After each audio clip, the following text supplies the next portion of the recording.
Hello বন্ধুরা, আপনারা কেমন আছেন? আমি ভালো আছি।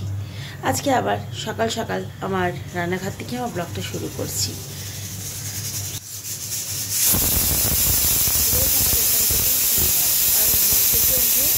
সকালে মেয়েকে স্কুলে পাঠানো, তার টিফিন বানিয়ে দেওয়া, তারপর নিজেদের চা, তারপর রান্না শুরু করি। এখন তাই কি করছি সেটাই আপনার সঙ্গে ছোট্ট করে একটু শেয়ার করছি।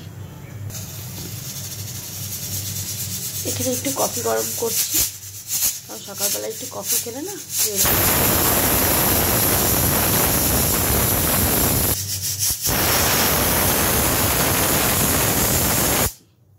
আর এখানে করেছি একটু ছানার পাতুরি করব। তার জন্য 500 গ্রাম দুধের প্যাকেট ছানা,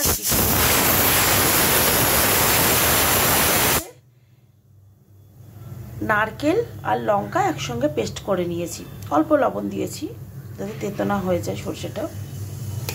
এটা করব এখন ছানার পাতুরি। কেমন করে করছি সেটা আপনাদের সাথে ছোট্ট করে শেয়ার করব।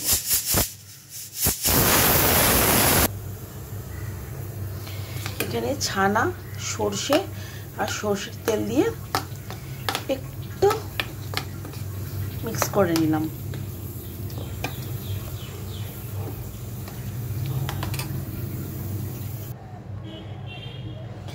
এইভাবে কলা পাতাটাকে একটু সেঁকে নিয়েছি, একটু পুড়ে পুড়ে গেছে। একটুখানি ওই ছানা সর্ষে যেটা ইয়ে করেছিলাম, ম্যারিনেট করেছিলাম, ওটা কলা পাতার মধ্যে দিয়ে দুটো কাঁচা লঙ্কা দিয়ে দিয়েছি। এরপর এইভাবে সুতো দিয়ে দিয়ে বাঁধবো।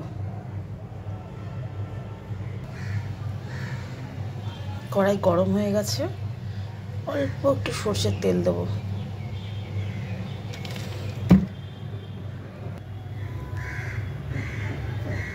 আমি এখানে 3খানা রেডি করে নিয়েছি, আর এখানে সর্ষের তেল অল্প দিয়ে দিয়েছি।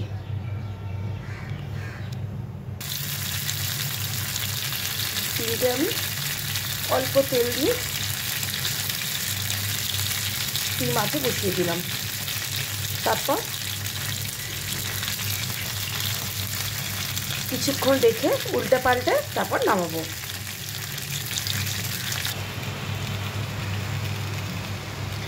আমার ছানার পাতুরি একদম রেডি। গরমের জন্য এখন নামাতে পারছি না, একটু পরে যখন খুলবো সেটা শেয়ার করব। গরম।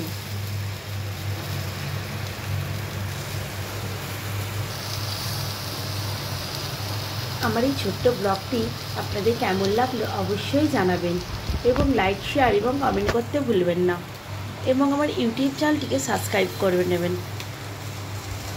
আর একবারে এইভাবে ছানার পাতুরি খেয়ে দেখবেন, ভীষণ ভালো লাগে।